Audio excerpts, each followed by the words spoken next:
Mesdames et messieurs, bonjour à toutes et à tous. Bienvenue sur la troisième partie de notre série de messages, la doctrine du Saint-Esprit, toujours avec l'apôtre Michael Oropo. Alors, afin de bien comprendre ce message, je vous exhorte à faire recours à la première et à la deuxième partie. Ainsi, vous aurez la logique et vous pourrez comprendre mieux la profondeur des révélations et des enseignements ou des développements, d'accord, concernant le Saint-Esprit et toute sa personnalité et ses œuvres et ses manifestations. Et donc, alors, installez-vous confortablement. Nous allons démarrer. Alors, dans la deuxième partie, nous étions en train, d'accord, de développer le critère divin ou la personnalité divine du Saint-Esprit. Parce que, en fait, on avait annoncé dans la première partie que le Saint-Esprit, qu'il y a trois qualités principales, d'accord, qui définissent le Saint-Esprit. Et on avait dit que la première qualité ou dimension, d'accord? Et on avait dit que la première dimension du Saint-Esprit à étudier, c'était la dimension divine et que le Saint-Esprit est Dieu.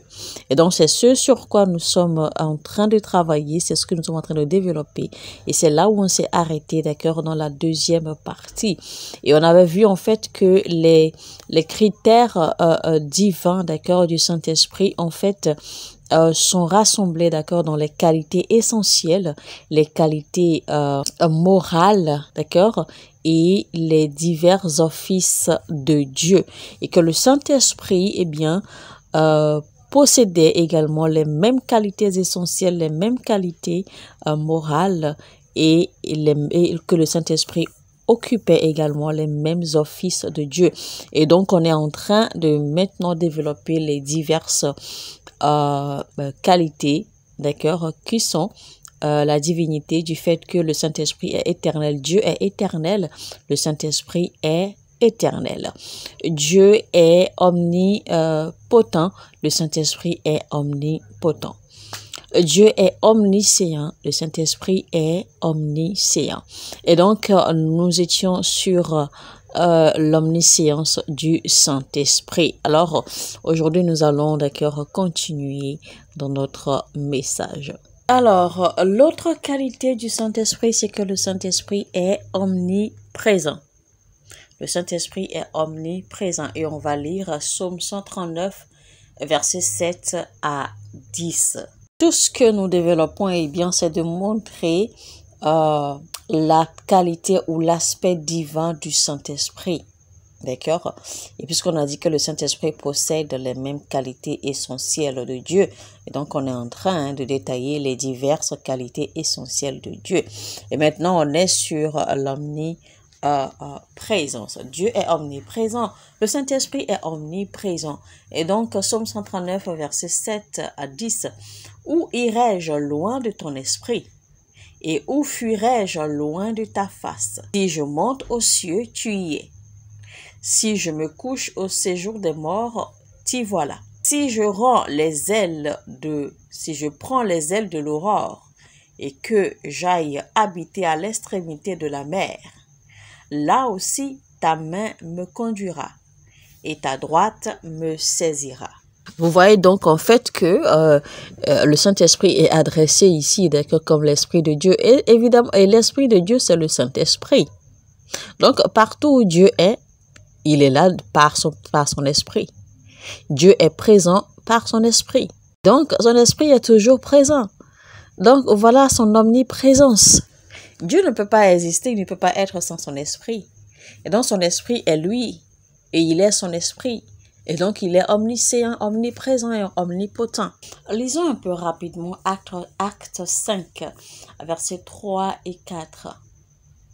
Donc, ceci, en fait, c'est après que Ananias ait vendu son terrain, d'accord, et lui est menti par rapport au prix réel du terrain. Alors, Pierre lui répondit, Ananias, pourquoi Satan a-t-il rempli ton cœur au point que tu mentes au Saint-Esprit? Vous voyez? Et que tu aies retenu une partie du prix du champ. Alors, il continue, il dit ceci. S'il n'eût pas été vendu, ne te resterait-il pas? Et après qu'il a été vendu, le prix n'était-il pas à ta disposition? Comment as-tu pu alors mettre en ton cœur un pareil dessein? Ce n'est pas à des hommes que tu as menti, mais à Dieu. Voyez-vous? Donc, Pierre, en fait, l'apôtre Pierre, en fait, ici, a souligné, d'accord, deux choses. Il a souligné que Ananias a menti au Saint-Esprit et qu'il a menti à Dieu. Voyez-vous? Donc, c'est pour dire, en fait, à Ananias que Dieu et le Saint-Esprit sont omniscients. Ils sont omniprésents. Ils voient tout. Ils savent tout. Donc, Dieu étant toujours avec son esprit et son esprit qui est lui, eh bien, le Saint-Esprit sait. Et Dieu savait. Donc, ceci, en fait, pour toujours vous montrer en fait, le caractère divin, d'accord, du Saint-Esprit. Et l'apôtre Pierre, en fait, a expliqué ou a décortiqué ceci ainsi, toujours pour nous montrer combien le Saint-Esprit est Dieu. Et le Saint-Esprit est Dieu parce que vous voyez que le Saint-Esprit possède évidemment les qualités essentielles de Dieu. Entamons à présent les qualités morales, d'accord, du Saint-Esprit, les qualités morales de Dieu également qui sont la vérité et la justice. Le Saint-Esprit est un être ou une personnalité vraie et juste, tout comme Dieu. La Bible dit dans Jean 16, 13, quand le Consolateur sera venu, l'Esprit de vérité. Vous voyez, l'Esprit de vérité. Il vous conduira dans toute la vérité. Voyez-vous? Donc, le Saint-Esprit est une personnalité en qui il n'y a pas de mensonge.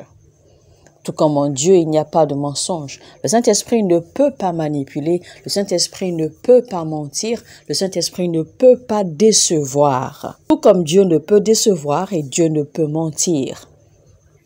Deuxième attribut moral du Saint-Esprit, eh bien, c'est sa nature sainte.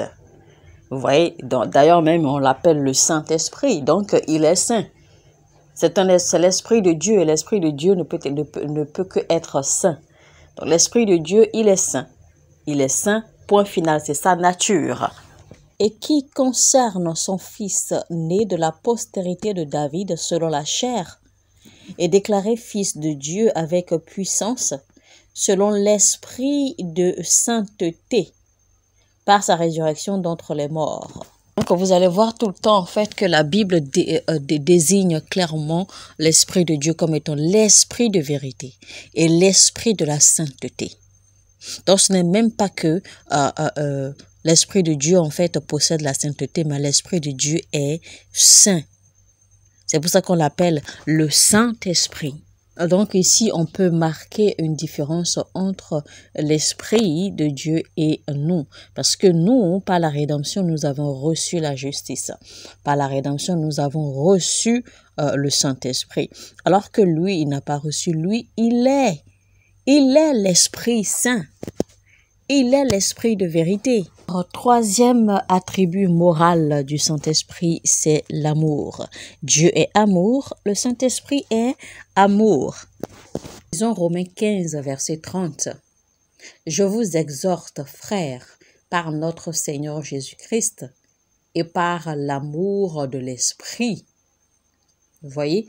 Donc, vous allez voir que ici encore, on désigne le Saint-Esprit comme l'Esprit de l'amour. Donc, le Saint-Esprit est l'Esprit de vérité, l'Esprit de sainteté, l'Esprit d'amour. Maintenant, finalement, nous avons dit que le Saint-Esprit opère également dans les offices de Dieu. Alors, c'est ce que nous allons décortiquer. Alors, premièrement, le Saint-Esprit est la source de vie, parce que c'est de lui que la vie découle.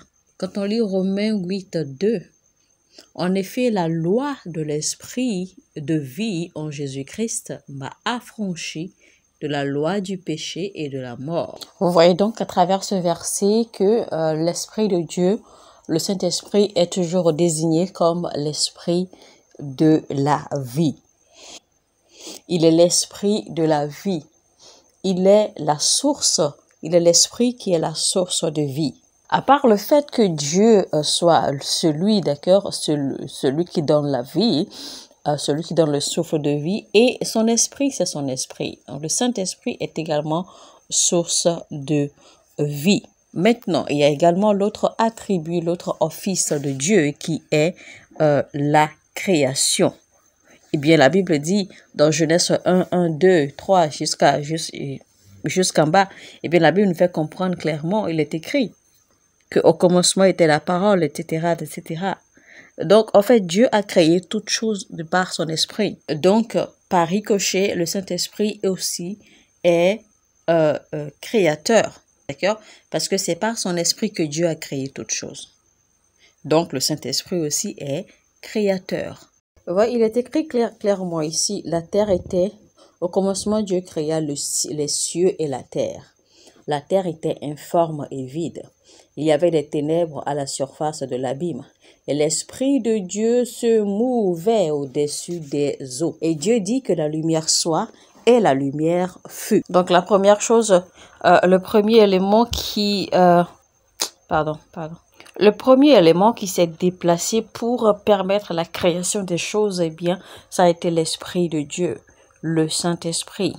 Donc, le Saint-Esprit est créateur, comme je l'ai dit tantôt, par ricochet, en même temps que Dieu est créateur. La Bible continue en disant dans Psaume 104, verset 30, « Tu envoies ton souffle, ils sont créés. Et tu renouvelles la face de la terre. »